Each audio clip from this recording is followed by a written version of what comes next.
If you're anything like me, you probably started drawing because you wanted to draw your favorite characters. Or your own characters, for that matter. And if you're anything like me at the beginning, you ended up drawing mostly basic hand and shoulders portraits over and over again. I know, I've been there. Actually, for many years I've been there. For years I mainly drew portraits. I was kind of scared of drawing the whole body. Not necessarily because I couldn't draw the body. I don't know if you get me, but drawing character just standing there and doing nothing, it always seems to me kind of pointless. Like I had no joy drawing that type of character with no story, no energy, no reason for the pose. So this is what you get, not how to draw a body, but how to pose a body. Alright? Of course, I will explain a few things about human body here and there, but main point of this whole thing is not to draw accurate human body. It's to pose, and to pose it with intent. Because I was in the place where I could draw body pretty easily in some semi-realistic styles, and I was quite good at it. I was teaching it, but the thing that was missing all along was ability to pose character with purpose, with intention, with a story element. My paintings were flat. My paintings would look like studies, would look uninteresting because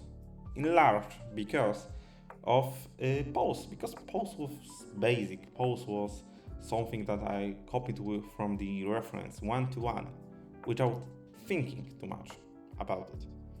So I want you all to walk away from this video with deeper understanding of posing character and being able to create and manipulate poses, so you can go beyond doing one-to-one drawing from the reference. That said, reference is really helpful, but sometimes reference can limit you in some ways. That was the case for me. And if you feel like this is the case for you, then watch this video. And even if not, I believe there is some valuable things that you can apply whenever I begin to draw character. I keep few questions in the back of my mind. In fact, I keep multiple questions throughout all paintings I do, because those questions can help me identify good solutions to problems at hand. And whenever I am thinking about posing a character, I have 3 questions that I like to ask myself. And if you sometimes feel like you watch video and don't know how to apply your knowledge, the idea of questions really helps. But let's go to the meat of the video. We will go with theory, and then I will show you how I am applying this to my painting that I did for this video. So yeah, let's go. So the first one was what character is doing. And to some extent, this is really essence of posing a character, and for me at least the greatest challenge. Because my creativity isn't that good when it comes to posing a character, period. And there are few tricks that I like to use whenever I don't have particular pose in mind. So the first thing and most helpful thing is interaction. I always want to make sure my character have something to interact with.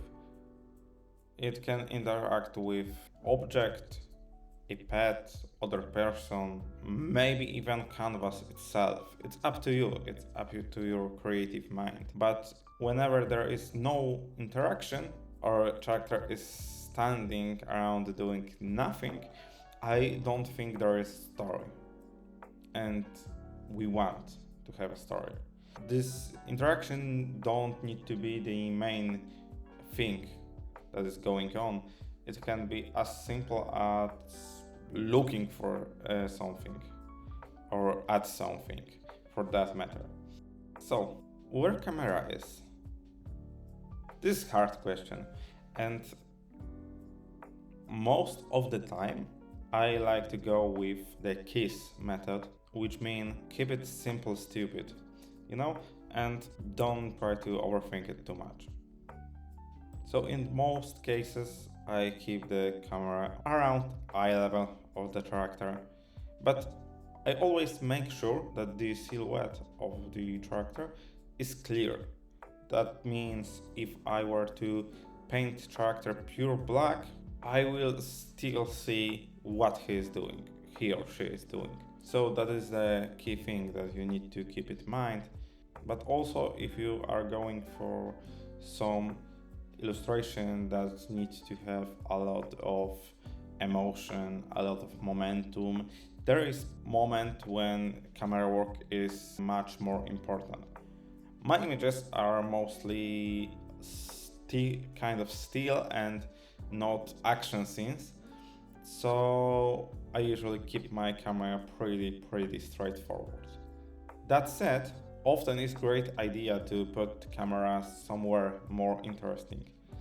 Let's say camera above the person or below the person.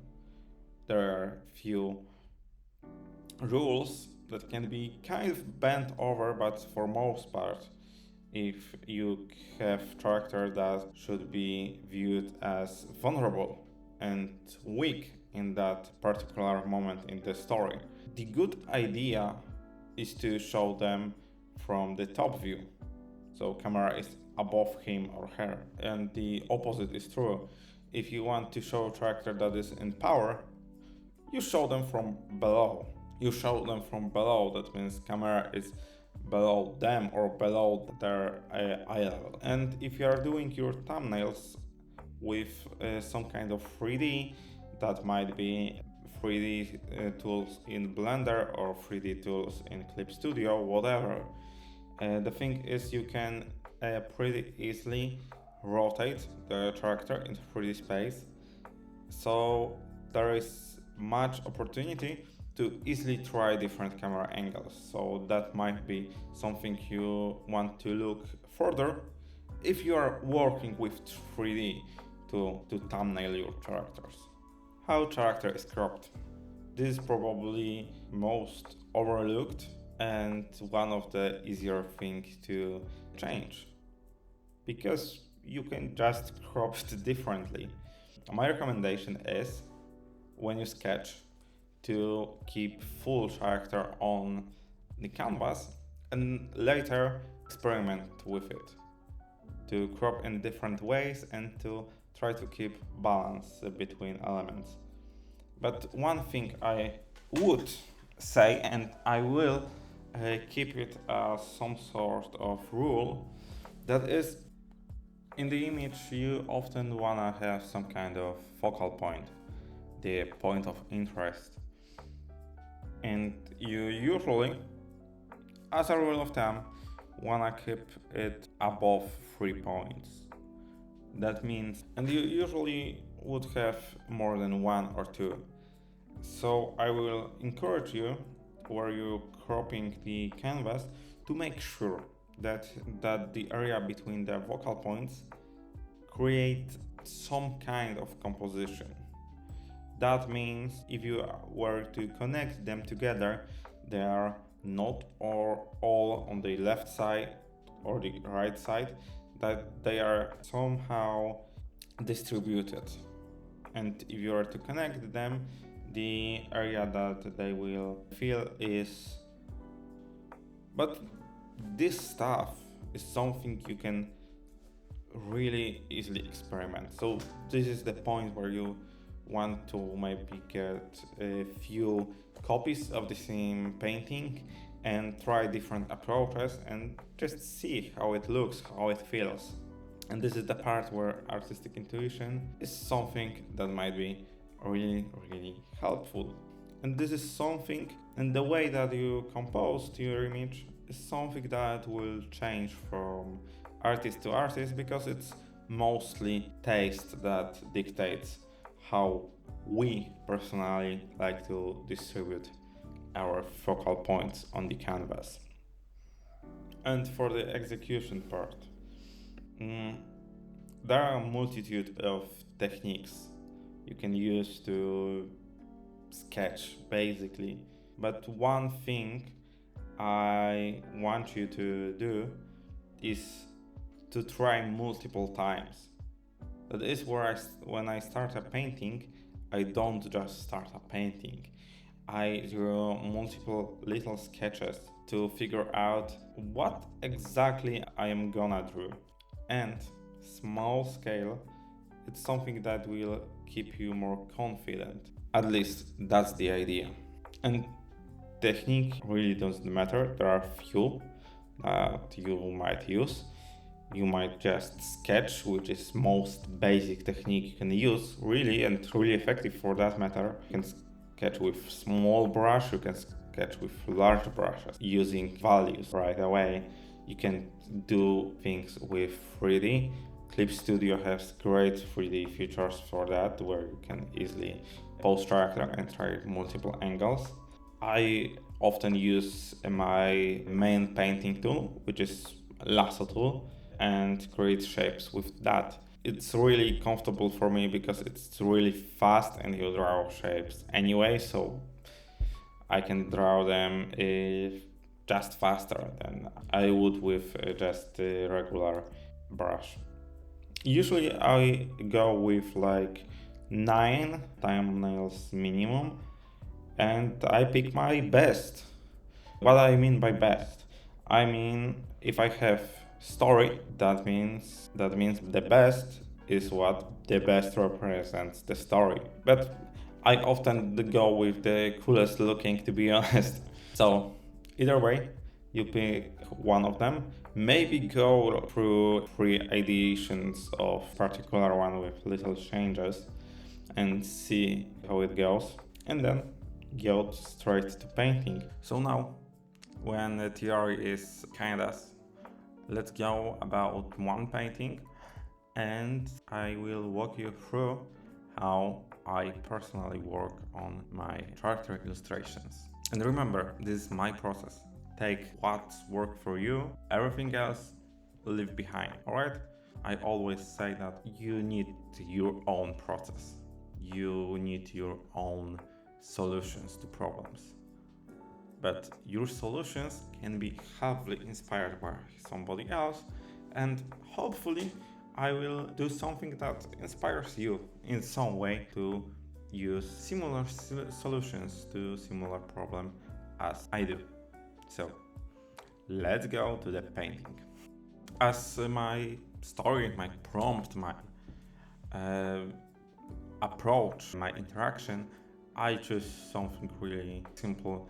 I wanted to paint a girl interacting with a flower, but you can be much more creative. I wanted just something simple, so you don't need some kind of elaborative idea, full story, because when I was first started, I was thinking I need to first write, Game of Thrones before making a painting.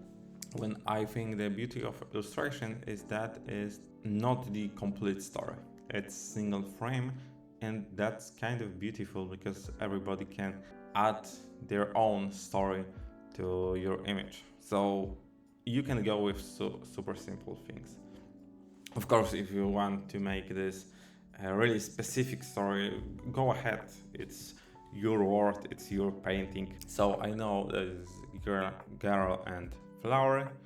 I want this to have some kind of uplifting mood, so nothing crazy. As far as pose go, I don't want something too static. I am thinking jumping, I am thinking grabbing a flower, I am thinking keeping the flowers close to the chest, I am thinking about some more dynamic way to interact with the flower, maybe sniffing it, I don't know yet. I will see what I am able to produce. And as a side note, if you have trouble to keep in mind this idea and you often switch ideas, I strongly recommend to put in the corner text with your idea, so you stay focused on a given task. As you can see, I was able to draw few thumbnails. I wasn't really sure if I want to have vertical or horizontal composition, so I try a few of those and few of those. I ended up liking the horizontal one much more, and there were few good options. I probably will keep them as future ideas, but right now I choose the second one on the bottom. I was considering the last one too, but ended up with the second one. As you can see, the shapes I am using are pretty simple, and simplicity is key here. Remember, this isn't about drawing detailed body. This is about getting idea of the pose and posing your character. So keep it rough, keep it simple, and make sure it's readable. And it must be readable for you. It doesn't matter if it's readable for somebody else, but you need to have clear idea of what's going on. Just for information out there, the real time was about half of an hour. And as the second stage, I drew 3 versions of my thumbnail, and I forgot to record this, but the process was really simple, and yeah, I changed only a few things, mostly background, because I was considering some different options regarding composition.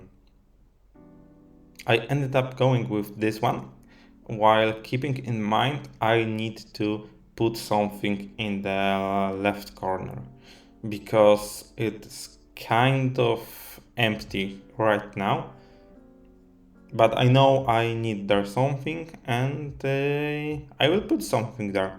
Along the way, I ended up with this kind of necklace around the leg, which is, I think, is pretty cool, but you know. And yeah, rest is painting stuff. If you are struggling to get right proportion and right shapes from your head, this is the time to get a reference. And I highly recommend to get your own reference. If somebody can pose for you, it's amazing. If you don't have anybody to take reference, take a photo of yourself. The rest is pretty straightforward process of just painting. In the future, probably I will record something about my painting process, because I think it's pretty unique. But yeah, that will be it.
And right now you can see the final illustration. I think it's pretty cool. And if you have any questions, feel free to leave them in the comments below. And take care.